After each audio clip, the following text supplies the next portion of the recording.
Good evening and welcome to our board meeting. We will adjourn our committees and go into our public meeting at this time. If everyone would rise for the Pledge of Allegiance.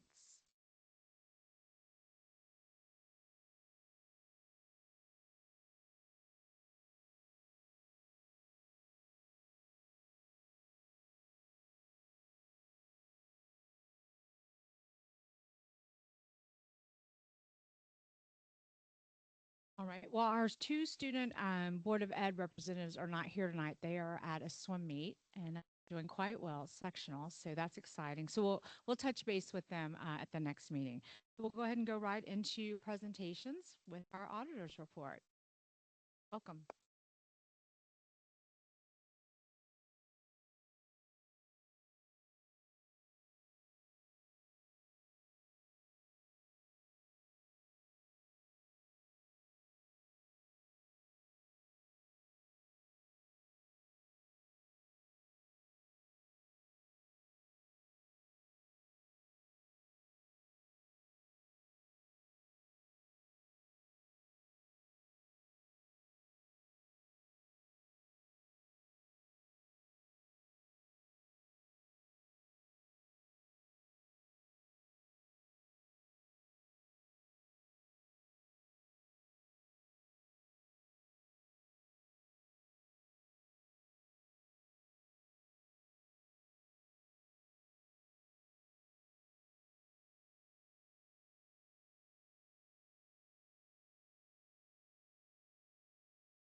Anybody have any?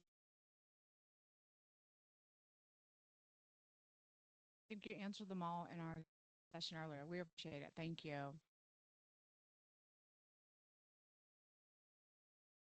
And Dr. Hayes is going to do a presentation on facilities.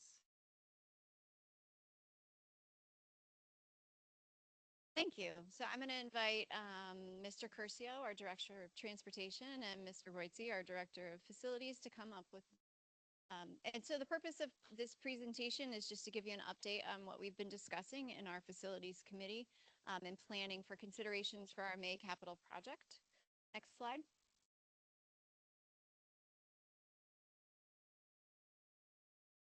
So we have three considerations that I'll take you through tonight. One, we started talking about last spring, and that's looking for additional funding for our Mill Road Elementary School HVAC project, which largely has to deal with the air conditioning. I'm going to talk to you a little bit about the possibility of redesigning the Lambs bus garage, and then finally upgrading the technology room at the high school for a welding program. Next slide. So in 2017, we redid all of the univents here at Mill Road Elementary School. So these univents had coils put in so that they have the ability to add air conditioning, and we've been adding them on throughout the years. So the capital project that we put forward in October of last year allowed us to completely finish the AC work in the entire building. That was voted on in October, passed by the voters, and then we found out in January that the refrigerant that we needed to use for the project posed a fire hazard, so which would have forced us to basically remechanic each of the UV systems. So we came back together and we went back to the drawing board to look at the different options. One option was to rip out every univent and completely replace it. The other option was to run a similar system to the high school, which was a cold water chiller system. And that was the option that we voted on because it's more economically safe, it's sustainable. I'm going to let Mr. Roitze talk a little bit more about the advantages, but essentially what we would like to do is run piping. We have a chiller outside and run piping of cold water throughout the whole building, which would then be funneled through the UV systems to cool off the building.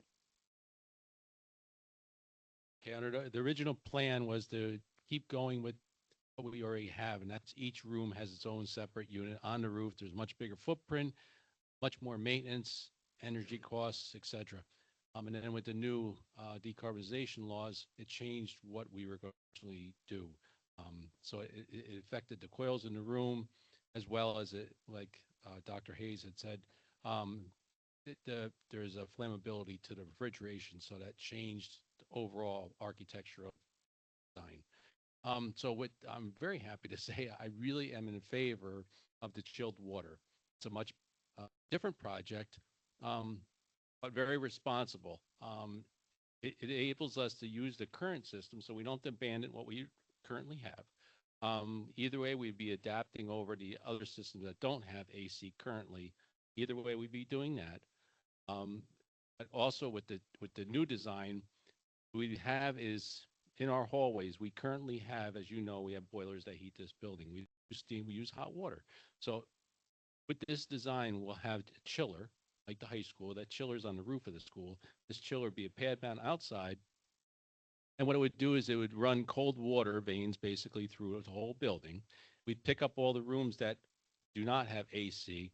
And then we'd also have the ability to, as time goes on, as the units fail, we tie them on the new cool water system.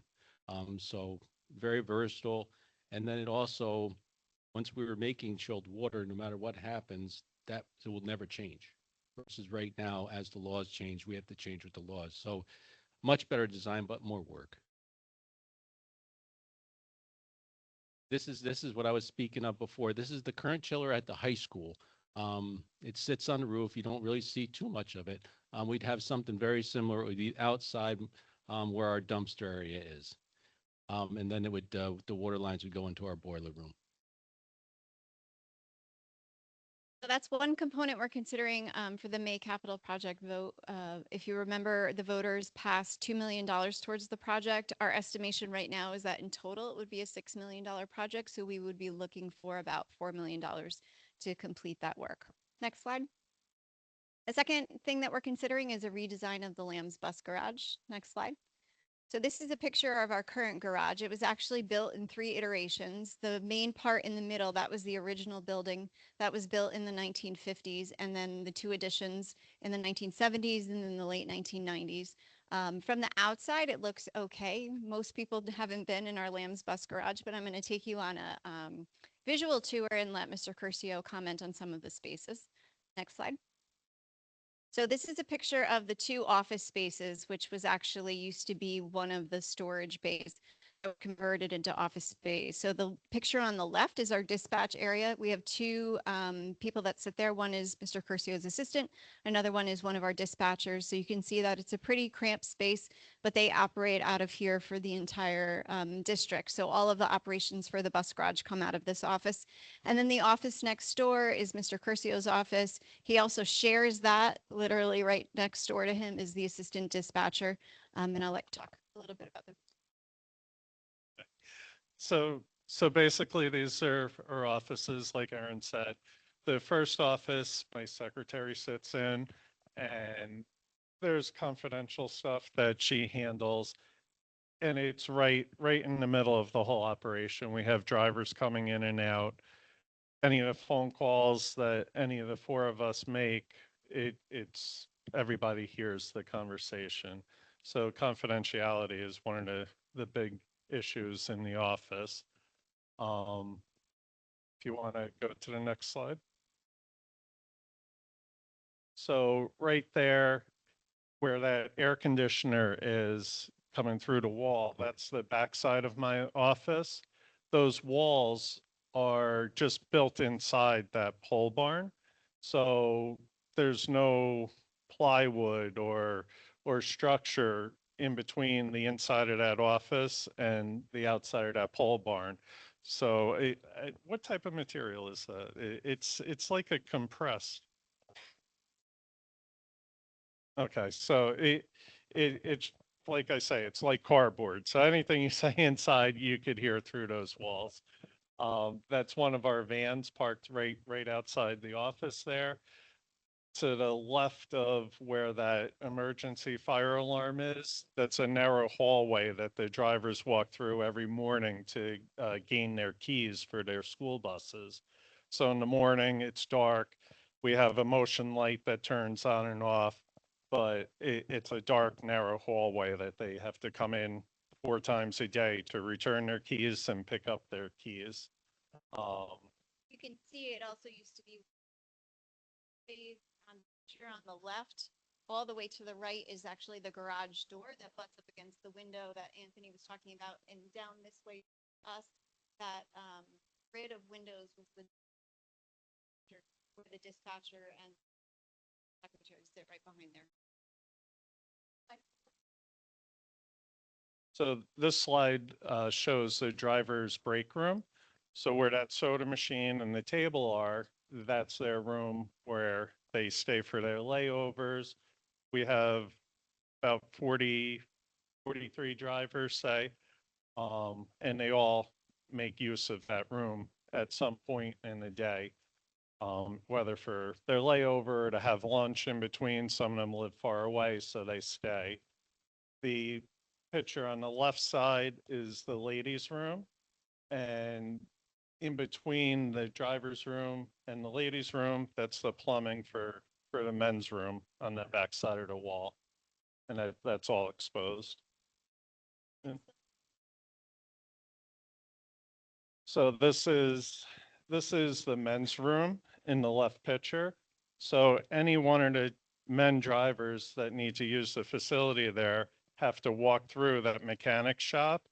And it's dangerous with the mechanics working, with the tools out.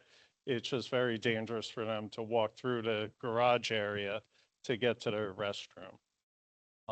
This is one of our dead bays where that blue ladder is, and you could see the slope in the floor. We can't even put a bus lift in there because of the pitch of the floor is so steep. And that desk on the right corner there, that's the head mechanic's desk. That's where he does all his paperwork for DOT and his work orders for DOT to review. And it's right there in the middle of the shop. Next slide. So those lifts that we have there are temporary lifts, and we have a two post in-ground lift that's underneath that bus that's not operational right now. So we're making use of these temporary lifts. And then where the van bus is, we have a two-post lift for that in the last bay of the building. And you could see the narrow space that they have as a work area around that van. So we're hoping to get more space for that van bay, and we're hoping to get a new two-post lift for the main buses. Next slide. So this is our pole barn, and this is where all the buses sleep at night. So when they're done with their runs at the end of the day, they pull in, and it's a dirt floor, and basically, it's like I said, it's just a pole barn. It's coverage for the bus. It keeps the snow off of it, but there's no heat in there. There's nothing to prevent rodents from coming under the wall to get inside the bus area. We have our EV chargers in a few of those bays. You could see that on the right. That's one of our new EV buses. And again, the floor is all dirt in there. So we would hope to get a cement floor put in there and try to keep some of the temperature of that barn above outside temperature. Okay, so yeah, as Aaron just brought up, if you look at the front mirrors on that bus, the mirrors have to be right up against that far wall to get the door to close behind the bus. So if that bus isn't pulled up touching that wall, you're not going to be able to get the door to close behind the bus.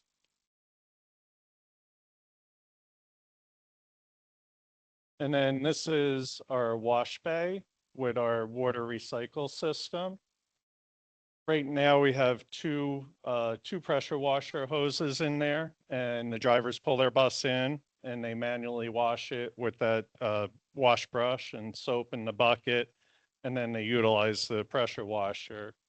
That water goes down into that drain in the center of the floor, and then works its way to those recycle tanks on the left side.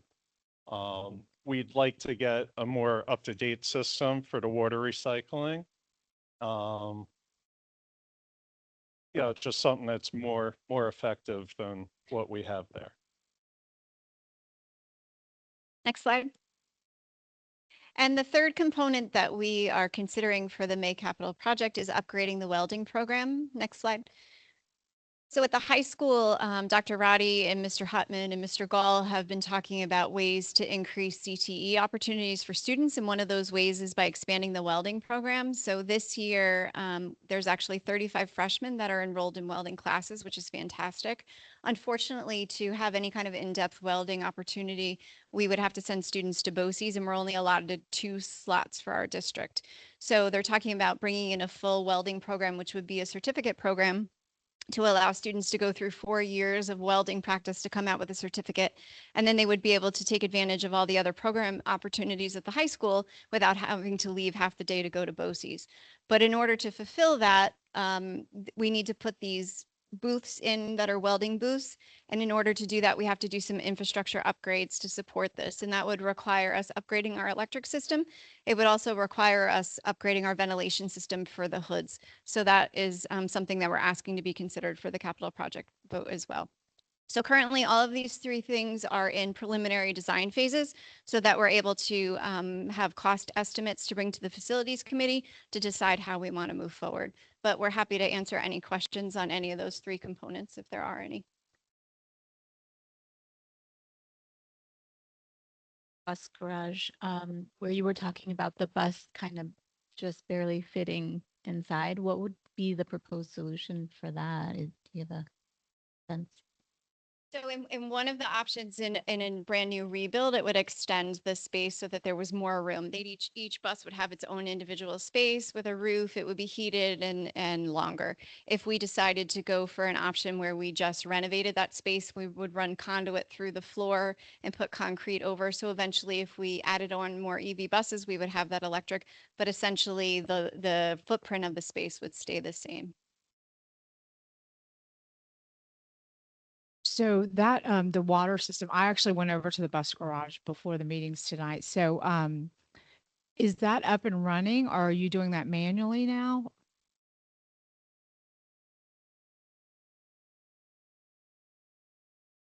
Right. And so to upgrade something, just if you were to do that, what's the cost just for that?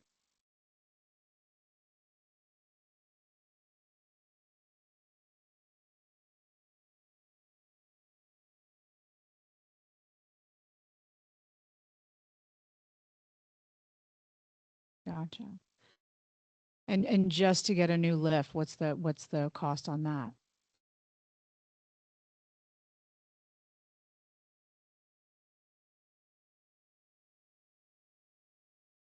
Just that.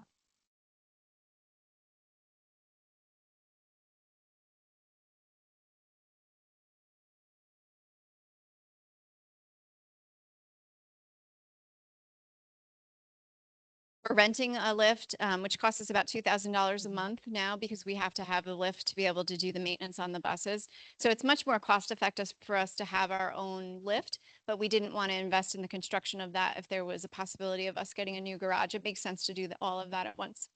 The lift that we have is actually from Germany, so the parts are very difficult and expensive to get to come overseas. So Anthony did a lot of research on that and did the best he could to limp along, but eventually it just died. But the floor dips down on both sides, right, of that lift. So that's where you can't use those jacks on either of those. So you would like to even those out all the way? So when they originally installed that lift from Germany, it was installed too high, it seems. And the floor is pitched down on both sides. So that's why we said we called those other 2 bays the dead bays, because you can't get a bus in there and jack it up because the angle is too much and the weight of the bus, once it goes up into the air, the lift won't do it because of the pitch. Thanks. For the public, can you comment on, because I don't think we covered this in the facilities committee. So yes, this is a priority. Yes, we have gotten a few EV buses. Yes, we are currently set up to support those EV buses. Is there anything that we did internally to support EV buses on the current setup? Chargers? Yeah, so all the chargers are in place for the 4 buses that are coming in Right. December. The chargers are all up and running. The 2 buses have been out on the road since we received them, and their chargers are all set up. So we have 6 EV chargers in place. We have 2 buses running right now, and the next 4 should be in mid-December. And those won't be affected with the new construction because they're outside. Okay, Correct, they're outside. perfect. Well, they're inside the pole barn. Right. Okay. Oh, okay. They're transferable. Correct. Got it. And is there any part of this new design that is considerate or like necessary because of our efforts in the future to like transition to EV? I think it's absolutely a consideration. I mean, right now the mandate is still in place, which says that by 2036, we have to have, or 2035, excuse me, we have to have a full electrified fleet. So in order to add on to the fleet, we talked about this when we went over our efficiency study. We don't have the infrastructure to support more than the 6 buses that we've ordered. So we have to do infrastructure work if we do continue to buy electric vehicles anyway. So that just makes sense to put in place if we redo the garage, is to put the electric capacity and charging capacity in there as well. Real quick, so on the weld, is that in the room that already has the automotive? Is it that room? So that entire At the high suite, Tetra Tech, which is our architect, Dr. Roddy, and I met with the 2 tech teachers today. They have a vision that they'd like to transform that space over the next few years. So we're looking at a phase-in process. So the first phase would be adding these welding booths so that Mr. Hutman can start his program, so that students can join the 4-year certificate program. And in order to do that, to put these hoods in place, we need some infrastructure upgrades to support, like I said, the electric and the ventilation system. And then eventually we would like to redo that whole space as we move on in our capital projects. And you mentioned 35 freshmen enrolled in welding classes currently. What are they working with right now? He has some welding equipment. It's just not the same volume of equipment or the same sophistication. So he is able to weld in the current space, and that falls under our state regulations. It's allowed. These hoods, this is just an example of what he wants to buy. They're much more sophisticated, and therefore they require a different type of upgrade.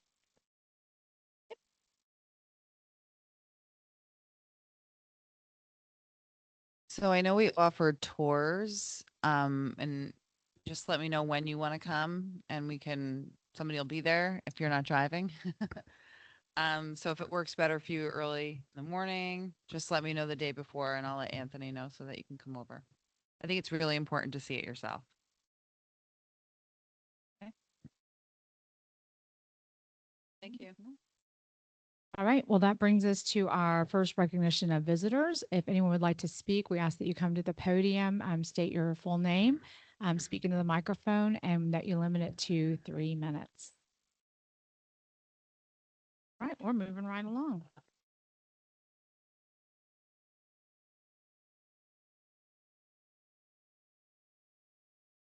Okay, so it's already November. We send out a few emails about food insecurity. So if you have anybody that you're aware of that needs that support, we gave our numbers for our social workers too, but there are lives this week actually in Poughkeepsie, but also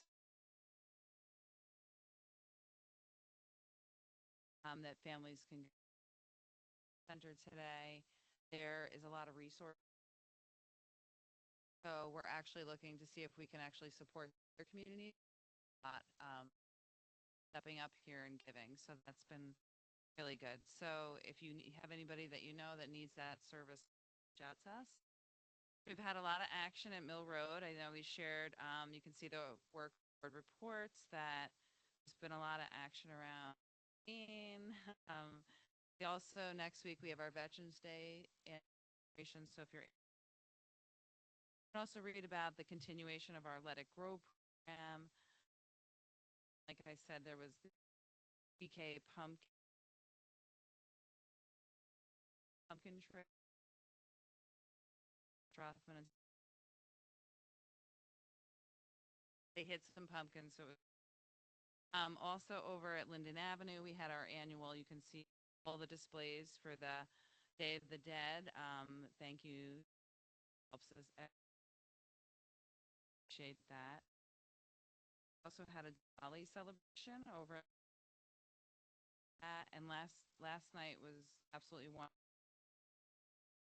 With some of you last night at the Cooking for a Change, and I believe that they made over. So the students were great. They were able to do. They were very excited. They got to. It was a packed house, but I really appreciate Ms. Downey's work on that, especially connecting. That money will go to a school in Mexico. She's been part. We can do to make change on their own. Absolutely wonderful. And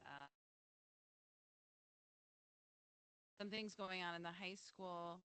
One of the things that I think is really great, we've been talking a lot about AI and how to get into our school. So our students will be learning how to use Khan Academy during their study. Support them. I know we had some issues with not hosting maybe the PS, but we were able to do that. So, and I think we had 83 here. So that we had our Great Skills Trade Fair. Dr. Summers was there, and thank the county executives, for her support on that, and that was packed. And I think a lot of local people went, and our students will participate and learn about skilled trades throughout the area. Our fall season is winding down, and you can see from Mr. Casada's report, we had over 375 students participate in athletics this year.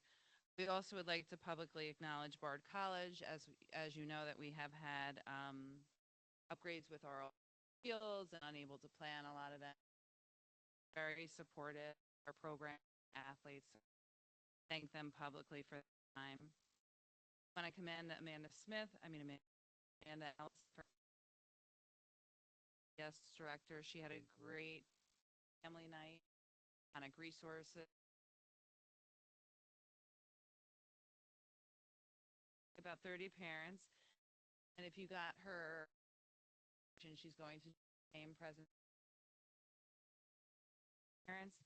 She has another night coming up on Thursday, November 20th. Also to reach out to students with disabilities. Education. We also had a visit. Okay. You know that we have our 2-year grant.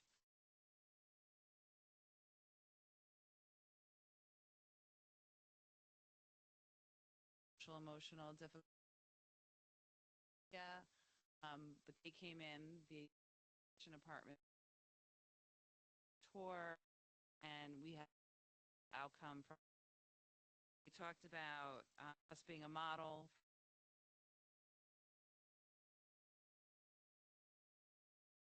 Very happy to have that and to see sure that everybody really worked hard on that. And I think continuing to look at ways to supplement grants to keep them going. That is budget. Yeah, and Kelly and I had a chance to go to the NISBA conference in New York City, and we management strategies in the district, and I think it was very well received. I've emailed asking us about our budget expo, about our community, how all talked a lot about AI, a lot of chips discussed that with their current. It's just good to network and see.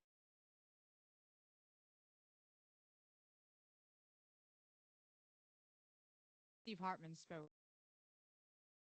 He's probably one of the best speakers I've ever. Yeah, I would encourage all Buffalo next different in the city, but if you have the opportunity to go, it's like for 1 or 2 days.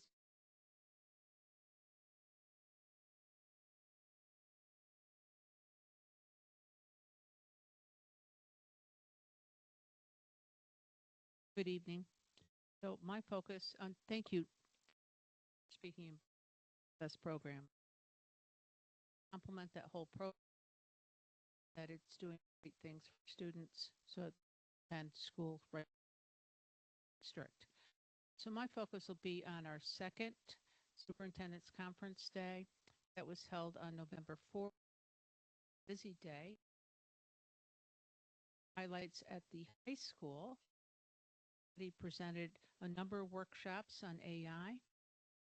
I sat in, which I very engaging, was creating greater profile AI. And teachers participated. They had the opportunity to create their own projects, classes. That was to the exit survey, very, very well received. We also did some more work with creating your own chat box with school. And then there were individual work, Animate and Magic School. So it's time for hands-on work. Afternoon, just were given for the mandated trainings that have to have them participate in year middle school. Anna Seelbach, a professional development cybersecurity, it's on that practices. Then we did a training with NWA. We had someone come in to focus on data. And so all the information gather screener. And it helps with grouping. It helps teachers really dig down deep for gap analysis. And that was very productive and well. In the afternoon, they did the at the elementary school. It was a very busy day. They did everything from best instructional practices and teaching tips to Eric author study and curriculum work and matching minds data. Was also fractions and enrichment, mental math, curriculum planning, and upcoming science units. So problem strings also, that is math. Happy numbers and Greg Tang. Data analysis utilizing NWA, and probably 40 workshops off. Teachers had choice. These were presented by our own teaching staff. So, consultant. As you know, as an exit survey, but before I do that, we also had teachers go on. So the math department attended the Math Museum in New York City. The art department attended workshops that were geared to Red Hook teachers at Alana. Librarian technology teachers attended the NICE Hudson Valley State of Mind, Bridging Innovation and Education, and our special education. Some of our special education teachers, staff visited Carmel. All the high school, the overall exit survey rating, this is out of 5, was 3. Good. Some of the events got even score 5. So that was middle school 9 and at the elementary school. So a very successful, productive, learn focused on our teachers and our staff to continue to best instructional practices from each other and also learn. So overall, I productive and I think happy. Professional Development Day, which is good. It was very much geared towards what teachers need. Very successful. Thank everyone that put effort into that. Special thank you to my administrative staff who really does take this very as an opportunity to continue to support teachers' tool boxes so that they instructional leaders in their day.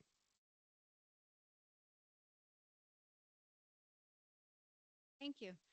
So October's been a busy month in all of the departments. Mr. Curcio has done an incredible job. We have our busiest season in terms of trips in the month of October. He did 51 sports trips, which creates a little bit of a juggling because our regular drivers will take sports trips and then sub drivers do continue to see qualified sub drivers. So he's done a great job of trying to recruit jumps behind. Thank him for that. All of our maintenance vehicles, I'm sorry, all of our vehicle maintenance is up to date. And he did mention during our presentation the final 4 EV buses that were approved last May. We should receive delivery of those in December. So that's exciting. So it should be put on right then too.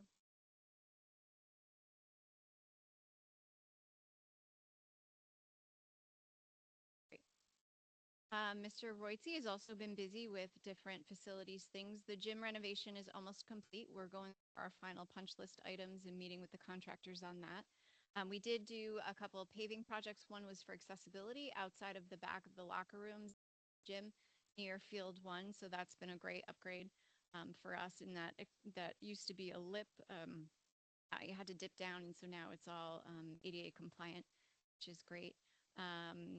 As you can see, we started the lockdown button installation. So this is an example of one of them here. So similar to a fire alarm, it has the cover, but pushing that button will send the entire lockdown.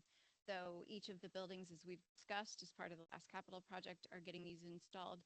They started the work and at the high that's going on. Mr. Pride has been very busy in the food service department. So as you know, we have free breakfast and lunch for students this year. Those numbers continue to grow. We are also prepared to absorb more should there be a need based on the reduction in SNAP benefits. So we are gearing up for that, but it's been a continually popular event to come for breakfast and lunch. So that's been great. On November 3rd, we actually had a big group come from the Culinary Institute to visit our kitchens. So one of the things that we're doing is looking for a collaboration of having students from the culinary come and volunteer in our kitchens and then maybe being designated as what's called an externship site so they can do 6 months of work here as an option in the food service industry. So we're looking to collaborate on different ways for that. So we had a group come tour here at Red Hook and also in Rhinebeck as well. So a lot of opportunities there in partnership that Mr. Pride is spearheading, which is great.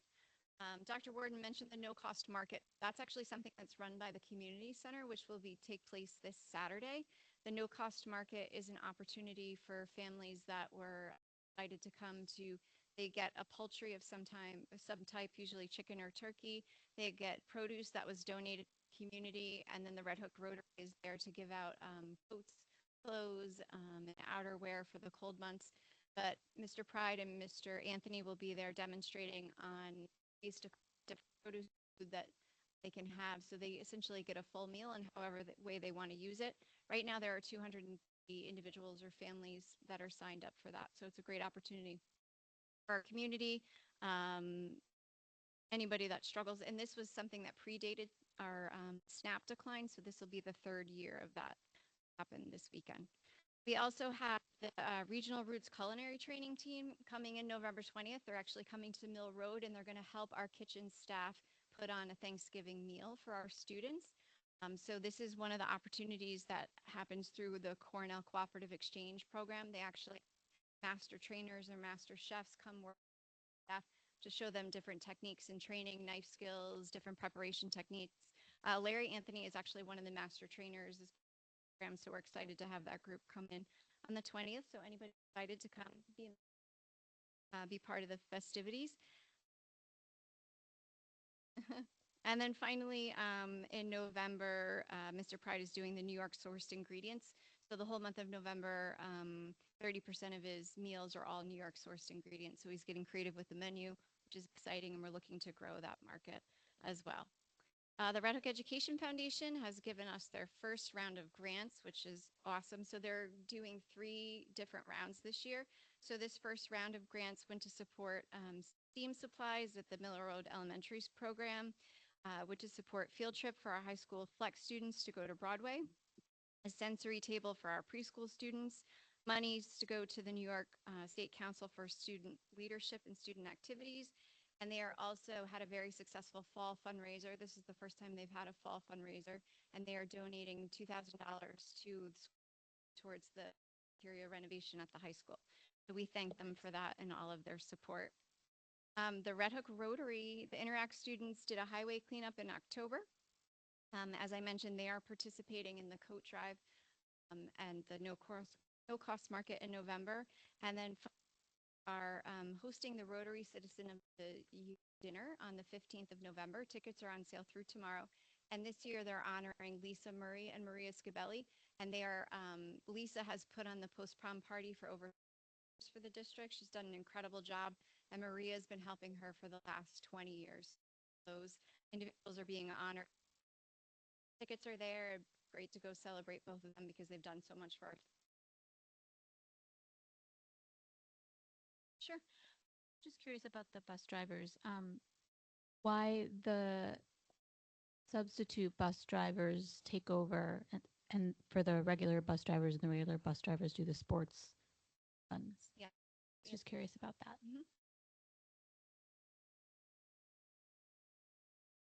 So Jen is asking about why our regular drivers do the sports runs and then we do sub drivers for the school runs.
Navigate.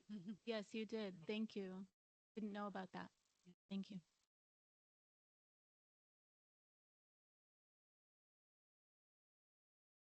All right, so that brings us to administrative reports, which we all have copies of that box. Any discussion on any? And then moving right along to committees. We did not have a policy committee meeting this evening, so we will start for community engagement.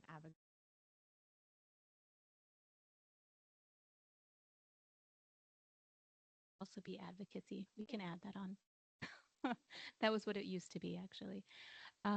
Yeah, so for community engagement, we kind of picked up where we left off last meeting, talking about sort of getting more organized around doing the community partnership tours. And it sounds like we're kind of galvanizing around doing that again potentially this year and probably towards the spring dates again. And then we would kind of make that announcement out to the community and see who would be interested in attending those tours. They could attend 1 tour, 2 tours, 3 tours, maybe tours. We're kind of trying to be more open. Last year it was that we really encouraged people to attend all 3 tours.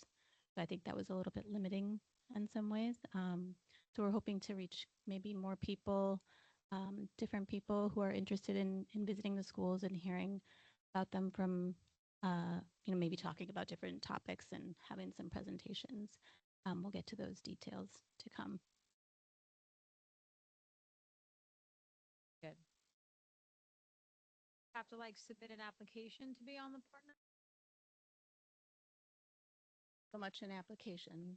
Yeah, I mean, we put out an interest form, and I think the idea just this time around would be to state what dates you're available, and then we are considering whether we should, to make it more inclusive, prioritize participants that did not participate last year, but then also add some people that did, so that they can build on, their understanding and their discussion, but also bring some new people into the building and new voices. And we also discussed really quickly that Board of Ed highlight, that page. I think it said report card. And so we're going to go ahead and start that this evening. Not right now, but put that up on the website as well. Yeah, so that board BoE highlights, I think, Yeah. is where we rested on, to just make, what we talk about here more accessible to the community. So you don't have to necessarily navigate through the agenda and whatnot. You can just have a quick look. And then if you see something that piques your interest, you can then dive deeper by checking out the video on YouTube or going into the agenda for some more information or the, attachments. All right. And so that brings us to facilities. Erin gave a really great overview of the topics we discussed. I think for the board, we're going to have to make a decision probably by the next board meeting on, what direction we want to go in. And really, in my opinion, it's going to come down to 2 different choices on the bus garage. Either one iteration is just adding on to the current structure, and the other is to completely demo and then rebuild. So we learned a little bit more about refining costs based on different materials today, and maybe even a little bit of size reduction. And then once we get those new numbers, we'll present those to the board, and then we'll make it with you sort of like the 2 variances, and then we'll make a decision what we want to put up and give guidance to the team. So I think, in my opinion, HVAC is pretty straightforward. It is what it is. The welding is very straightforward. I do think the bus garage is straightforward, but there are going to be some choices that we have to make. Okay. Just need a little bit more refinement, and then we can present that at the next meeting. All right. So that brings us to policy review and approval. The first read of policy 3310. I need a motion and a second. Oops. Is there any discussion on that? All those in favor? Aye. All right. And I skipped around. I apologize. So back to Board of Ed member comments. No. Okay. I've heard you enough. Did anyone have anything else that they wanted to add? I apologize. I just wanted, again, Dr. Warden hit on this earlier, but the event last night at Lambs was really like a pleasure to be at. So I want to commend Liz Lowney for all of her work organizing that, and the International Club at Lambs, because it was a really special night that not only brought people into the building, but it was fun. It provided, I think, a valuable experience for the students that volunteered their time. And then it just raised a whole lot of money for a great cause. So it was special. My kids had fun. And so thank you to all involved. I taught kids about giving back, right? And Jen provided, I think, the cilantro for it. And there was a lot. Yeah, and the onions. It was excellent. What Sam Pride is also doing with including the students in the culinary aspect of the meals at school. And the students were really cooking, or not cooking, but they were preparing all of the food and then serving it and actually like running a restaurant essentially. It was pretty amazing to see. I also want to quickly mention, I know it's between the last board meeting, but I attended the trade fair that Sue Serino put on, and that was also an excellent event. Very well attended. The community really stepped up for it. Unbelievable participation and a really diverse number of businesses and military and local law enforcement. And then I think it was really well attended by families and students. And then Sue spoke, and she's such an advocate, so it was a really great event. Really nice. Fantastic. Great. All right, so that brings us now. I'm going to get in order. Business consent agenda. I need a motion and a second on items 1 through 14. Motion. Does anyone have any questions or comments? All right, all those in favor? Aye. Any opposed? So moving right along to the personnel agenda. Again, a motion and a second on items 1 through 14. Second. Any questions? All those in favor? Aye. Yay. Congratulations. Yeah, so I'd like to welcome Linda Steinberg and Francis Clischulte, our dynamic duo that's coming to the business office. We're very excited. So Linda will be our school business administrator and Francis will be our treasurer. So between the two of them, they have over 20 years experience in finance. So welcome. We're excited to have you. It is we are very excited to welcome you and your skill set. It's a difficult time. We are right in the middle of budget season, so you're going to hit the ground running, but we welcome you and are excited to join the team. Thank you. That's your initiation, sitting through a long board meeting before we get to approve you. You're set now. No more. Here. Exactly. All right, so that brings us to our second recognition of visitors. Does anyone have anything to say? Okay. All right, so now it's time to adjourn. Can I get a motion and a second on that? Second. All those in favor? Aye. Motion, this meeting adjourned. I can't talk.